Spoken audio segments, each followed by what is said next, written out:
आप जो चैप्टर है आपका वो है reaching the age of adolescence. ये आपका चैप्टर 10 है, 9 चैप्टर तक बता दिया था। तो इसका फर्स्ट क्वेश्चन है how many pairs of chromosomes are found in a nuclear of the cell. एक सेल के न्यूक्लियर के अंदर कितने क्रोमोसोम्स जो है वो होते हैं। तो इसका सही ऑप्शन जो है वो है 23 पेयर्स यानी 46 टोटल क्रोमोसोम्स होते हैं। उसके बाद है children gain height during. Children की जो हाइट है वो किस टाइम पे बढ़ती है। इसका सही ऑप्शन जो है वो है ऑप्शन ए एडोलेसेंस के टाइम पे। उसके बाद टेस्टिस सीक्रेट। टेस्टिस जो है वो क्या चीज़ सीक्रेट करते हैं। तो इसका सही ऑप्शन जो है वो है सी टेस्टोस्टेरोन, यानी इनका हार्मोन होता है इसे कहते हैं टेस्टोस्टेरोन। उसके बाद है एडम्स एप्पल। इस एडम्स एप्पल जो है वो क्या होता है। तो इसका सही ऑप्शन जो है वो है एनलार्ज लेरिंग्स, यानी जब हम लोग का लेरिंग्स जो है बड़ा हो जाता है तो उसी को एडम्स एप्पल कहते हैं। उसके बाद है the chemical substance which are secreted from endocrine glands are called. वो केमिकल सब्सटेंस जो कि एंडोक्राइन ग्लैंड से सिक्रीट होता है, निकलता है, उसको क्या कहते हैं। तो उसको कहते हैं हार्मोन्स। उसके बाद है प्रोडक्शन ऑफ थ्रेक्सिन रिक्वायर्स। थायरॉक्सिन के बनने के लिए किस चीज़ की जरूरत पड़ती है। तो इसका सही ऑप्शन जो है वो है आयोडीन। उसके बाद the period of life when the body undergoes changes leading to reproductive maturity is called. वो पीरियड ऑफ लाइफ, वो लाइफ का समय जब जो है हम लोग की बॉडी में बहुत ज़्यादा चेंज आते हैं तो उसको क्या कहते हैं। तो उसी को कहते हैं एडोलेसेंस। उसके बाद है Adam's apple is prominent. Adam's apple जो है वो किसके अंदर होता है। तो कह रहा है एडोलेसेंस बॉयज़, वो बॉयज़ जो कि एडोलेसेंस की एज पे आ जाएंगे उन्हीं की खाली एडम्स एप्पल होगा। उसके बाद है larynx is also called. Larynx को हम लोग और क्या कह सकते हैं। तो इसका सही ऑप्शन जो है वो है वॉइस बॉक्स। उसके बाद है acne and pimples are on the face is due to secretion of. Acne और पिंपल्स जो हम लोग के फेस पे निकल आते हैं वो किस चीज़ के सेक्रेशन की वजह से निकलते हैं। तो इसका सही ऑप्शन जो है वो है oil gland during puberty. Puberty के टाइम पे जो ऑयल ग्लैंड होती है उसकी वजह से हम लोग के फेस पे एक्ने और पिंपल्स निकल आते हैं। उसके बाद है टेस्टोस्टेरोन इस हार्मोन फाउंड इन ह्यूमन। जो टेस्टोस्टेरोन जो एक हार्मोन है वो किसके अंदर पाया जाता है। तो इसका सही ऑप्शन जो है वो है मेल्स के अंदर। उसके बाद the changes from larva to adult is called. Larva से एडल्ट बनने को क्या कहते हैं उस प्रोसेस को। तो उसका सही ऑप्शन जो है वो है बी मेटामॉर्फोसिस। और ये एमयू में कई बार पूछा जा चुका है तो जामिया के लिए भी इसलिए ये इंपॉर्टेंट क्वेश्चन है। तो इसमें जो है आपका सेकंड चैप्टर है वो है फोर्स एंड प्रेशर। तो उसका फर्स्ट क्वेश्चन है we dash the bucket to take out the water from well. हमें बकेट के साथ क्या करना पड़ेगा अगर हमें पानी जो है वेल में से निकालना है। तो इसका सही आंसर जो है वो है पुल, हमें बकेट को खींचना पड़ेगा। उसका है the strength of a force is usually express bye its magnitude. जब भी हमें फोर्स का पता लगाना होता है कितनी फोर्स लगी है, कितने, जैसे कि 5 न्यूटन 4 न्यूटन, तो हमें किस चीज़ से क्या पता लगता है कि कितनी फोर्स लगी है। तो उसके मैग्नीट्यूड से पता चलता है। उसके बाद the force dash force is the force resulting due to the action of muscles. जो वो फोर्स जो हम लोग अपने मसल्स लगाते हैं उस फोर्स को क्या कहते हैं। तो उसको कहते हैं मस्कुलर फोर्स। उसके बाद है the envelope of air around all around us is called. वो एनवलप एयर का, यानी एयर जितनी भी हम लोग के आसपास है उसको क्या कहते हैं। तो उसको कहते हैं एटमॉस्फेयर। सारी एयर को मिला के हम लोग को एटमॉस्फेयर बनता है। उसके बाद to open a door we dash और द डोर। जब भी हमें अगर डोर को ओपन करना है तो हमें डोर के साथ क्या करना पड़ेगा। तो हमें पुश, या तो उसे पुश करना पड़ेगा या फिर उसे पुल, धक्का देना पड़ेगा। उसके बाद है force of friction is an example of. Force of friction जो है वो किस चीज़ का एग्जाम्पल है। तो ये जो है कॉन्टैक्ट फोर्स का एग्जाम्पल है। जब भी दो चीज़ें कॉन्टैक्ट नहीं तभी फोर्स ऑफ फ्रिक्शन लगेगा, वरना फोर्स ऑफ फ्रिक्शन नहीं लगेगा। उसके बाद force dash is called pressure. क्या है फोर्स पर यूनिट एरिया, किसी खास यूनिट एरिया पे लगेगा फोर्स, तो उसे हम लोग क्या कहेंगे, उसे कहेंगे हम लोग प्रेशर। उसके बाद है force dash is as well as direction. Force जो है वो क्या करता है। तो फोर्स जो है, फोर्स है मैग्नीट्यूड, फोर्स के बाद मैग्नीट्यूड भी होती है और डायरेक्शन भी होती है। अब जो आपका नेक्स्ट चैप्टर है वो है फ्रिक्शन। इसमें आपका फर्स्ट क्वेश्चन है फ्रिक्शन इज़ अ। फ्रिक्शन जो है वो क्या है। तो इसका सही आंसर जो है वो है एक कॉन्टैक्ट फोर्स है। उसके बाद है which of the following produces least friction. इन चार ऑप्शन में सबसे ज़्यादा लीड फ्रिक्शन कौन लगाएगा। तो जाहिर सी बात रोलिंग फ्रिक्शन के अंदर सबसे ज़्यादा कम फ्रिक्शन लगेगा, क्योंकि उसमें जो है कॉन्टैक्ट जो है बहुत ही ज़्यादा कम होता है सरफेस से। उसके बाद है फ्रिक्शन ऑलवेज। फ्रिक्शन जो है वो हमेशा क्या करता है, तो ये अपोज द करता है मोशन को, यानी हमेशा मोशन के उसमें लगेगा, अपोजिट में लगेगा ये।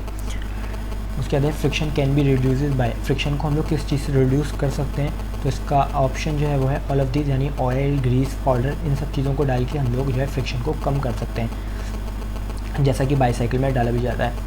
उसके बाद है static friction is less than. Static friction जो है वो किस चीज़ से कम होता है। तो इसका सही ऑप्शन जो है वो है none of these. To sharpen the blade of a knife by rubbing it against the surface. अगर हम लोग को कोई भी नाइफ का ब्लेड है उसको शार्प करना है तो हम लोग को इन चारों में से कौन सी ऑप्शन सबसे ज़्यादा सही रहेगा उसे शार्प करने के लिए। तो इसका सही ऑप्शन जो है वो है स्टोन के ऊपर हम लोग इस नाइफ़ को रब करेंगे तो अच्छे से शार्प हो पाएगा। उसके बाद the shape of an aeroplane is like, aeroplane का जो शेप होता है वो किसकी तरह होता है। तो इसका सही ऑप्शन जो है वो है बी, बर्ड की तरह। उसके बाद फ्रिक्शन जो है वो हम लोग का क्या होता है, तो ये है बोथ ए एंड बी, यानी वो दोस्त भी होता है और दुश्मन भी होता है फ्रिक्शन। उसके बाद friction due to fluid squad, friction अगर कोई फ्लूइड जो है फ्रिक्शन लगाएगा तो उसे क्या कहते हैं, तो उसे कहते हैं डी, ड्रैग। उसके बाद which of the following is not a smooth surface, इन चारों ऑप्शन में से किसका स्मूथ सरफेस नहीं होता है। तो इसका सही ऑप्शन है सरफेस ऑफ टायर्स। टायर्स के ऊपर आपने देखा भी होगा स्ट्रिप्स बनी रहती हैं, ताकि वो इसलिए होता है ताकि मोशन को कम किया जा सके, फ्रिक्शन को।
A pendulum oscillate 20 times in a second, find its time period. अगर एक पेंडुलम जो है वो 20 टाइम जो है 4 सेकेंड में ऑसिलेट करता है तो आपको जो है ये बताना है कि टाइम पीरियड उसका क्या होगा। इसका आपको फॉर्मूला पता होना चाहिए। तो इसका आंसर जो आएगा वो आएगा 0.2 सेकेंड्स।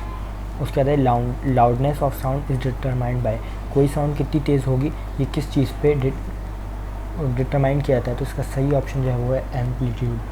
उसके बाद the number of vibration made by a vibrating body in a second, एक सेकंड में अगर कोई बॉडी जितनी भी वाइब्रेशन करेगी तो उसको क्या कहते हैं, उसी को फ्रीक्वेंसी कहते हैं। उसके बाद the maximum displacement of a body from its mean position is called, कोई बॉडी अपनी मीन पोजीशन से जहाँ पे वो खड़ी हुई है उससे जितना डिस्प्लेसमेंट करेगी, मैक्सिमम डिस्प्लेसमेंट, उसको क्या कहते हैं, तो उसको कहते हैं एम्पलीट्यूड। उसके बाद the velocity of sound eight 20 degree Celsius is approximately, 20 degree अगर सेल्सियस जो है टेम्परेचर होगा तो उस पर वेलोसिटी ऑफ साउंड क्या होगी। तो इसका सही ऑप्शन जो है वो है 340 मीटर पर second. Sound is produce by, sound है वो किस चीज़ से प्रोड्यूस, कौन कौन साउंड को प्रोड्यूस कर सकता है। तो इसका है वाइब्रेटिंग ऑब्जेक्ट्स, वो ऑब्जेक्ट जो वाइब्रेट होंगे वो सब साउंड को प्रोड्यूस करेंगे। वो है आपका chemical effect of electric current. तो इसका फर्स्ट क्वेश्चन है आपका which of the following is a bad conductor of electricity, इन चार ऑप्शन में से कौन सा जो है वो बैड कंडक्टर है इलेक्ट्रिसिटी का, यानी इलेक्ट्रिसिटी को पास नहीं होने देगा। तो इसका सही ऑप्शन जो है वो है डिस्टिल्ड वाटर। उसके बाद which of the following does not conduct electricity, इन चार ऑप्शन में से कौन से है जो है वो इलेक्ट्रिसिटी को पास नहीं होने देगा। इसका है शुगर सॉल्यूशन।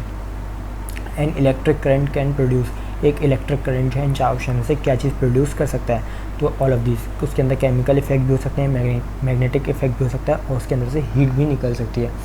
उसके बाद है प्योर और डिस्टिल्ड वाटर इज़ अ, तो अभी ऊपर पढ़ा था कि वो पुअर कंडक्टर होते हैं, जितना भी आपका डिस्टिल्ड वाटर होता है वो पुअर कंडक्टर होता है। उसके बाद which of the following is a good conductor, इन चार ऑप्शन में सबसे ज़्यादा गुड कंडक्टर कौन है, यानी अपने अंदर से इलेक्ट्रिसिटी को बहुत ईजिली पास होने देगा। इसका सही ऑप्शन जो है वो है बी, स्टील। उसके बाद पॉलीथीन इज़ अ, पॉलीथीन जो है वो कंडक्टर है या फिर इंसुलेटर है, तो ये एक इंसुलेटर होती है, यानी अपने अंदर से इलेक्ट्रिसिटी को कभी पास नहीं होने देगी।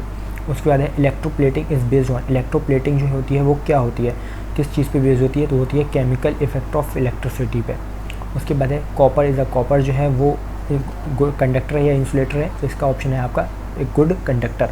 उसके बाद है waste from electroplating factory must be dispose of, जितना भी हम लोग को इलेक्ट्रोप्लेटिंग जो फैक्ट्री होती हैं उनका जो वेस्ट मटेरियल होता है उसको हम लोग को हमेशा डिस्पोज कर देना चाहिए।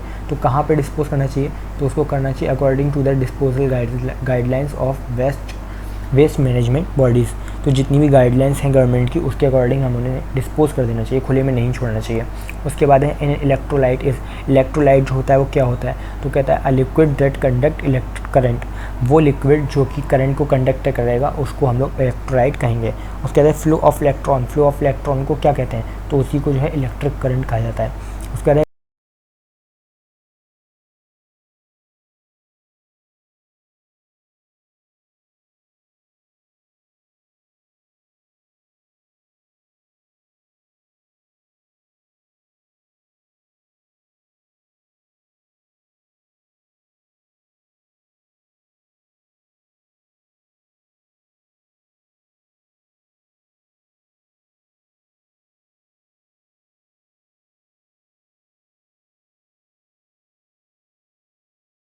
उसके बाद है an electric lamp glows to. Electric lamp जो होता है वो जलता है, वो किस चीज़ की वजह से जलता है, तो होता है हीटिंग इफेक्ट वजह से। उसको हीट मिलती है, इस वजह से वो जो है बहुत ज़्यादा ग्लो करना स्टार्ट कर देता है। उसके बाद इलेक्ट्रोप्लेटिंग प्रिवेंट। इलेक्ट्रोप्लेटिंग हम लोग करते हैं तो किस चीज़ से हम लोग बच सकते हैं, तो होता है कोरोजन से बचा सकते हैं अपने मेटल्स को। उसके बाद है which of the following is not use for electroplating metals articles. In 4 option में से किस चीज़ को हम लोग इलेक्ट्रोप्लेटिंग के लिए यूज़ नहीं करते हैं, तो इसका ऑप्शन सी जो है वो डी सही है, सोडियम। उसके बाद है iron object can be protected by electroplating them with. हम लोग आयरन के ऑब्जेक्ट्स को बचा सकते हैं अगर हम उन पे इलेक्ट्रोप्लेटिंग कर दें किस चीज़ की, तो इसका सही ऑप्शन जो है वो है ऑल ऑफ दीज, यानी निकल, जिंक, क्रोमियम, किसी भी चीज़ की अगर हम लोग कर दें आयरन पे इलेक्ट्रोप्लेटिंग तो हम लोग उसे कोरोजन से बचा सकते हैं। उसके बाद है in LEDs the longer lead wire is always connected to the. जो एलईडीज़ में लॉन्गर लीड वायर होती है उसको हम लोग किस चीज़ से कनेक्ट करते हैं, कौन से टर्मिनल से, तो इसका है पॉजिटिव टर्मिनल से। उसके बाद है tap water is a good conductor of electricity while distilled water is not, because जो आपका जो है टैप वाटर होता है वो इलेक्ट्रिसिटी के लिए बहुत ज़्यादा गुड होता है, गुड कंडक्टर है, यानी इलेक्ट्रिसिटी को पास कर देगा, लेकिन डिस्टिल्ड वाटर नहीं करेगा। तो इसके पीछे का रीज़न क्या है, तो इसके पीछे का रीज़न ये है कि distilled water do not contain salt, क्योंकि डिस्टिल्ड वाटर के अंदर से हम लोग सॉल्ट को निकाल लेते हैं, इस वजह से वो इलेक्ट्रिसिटी पास नहीं कर पाता है।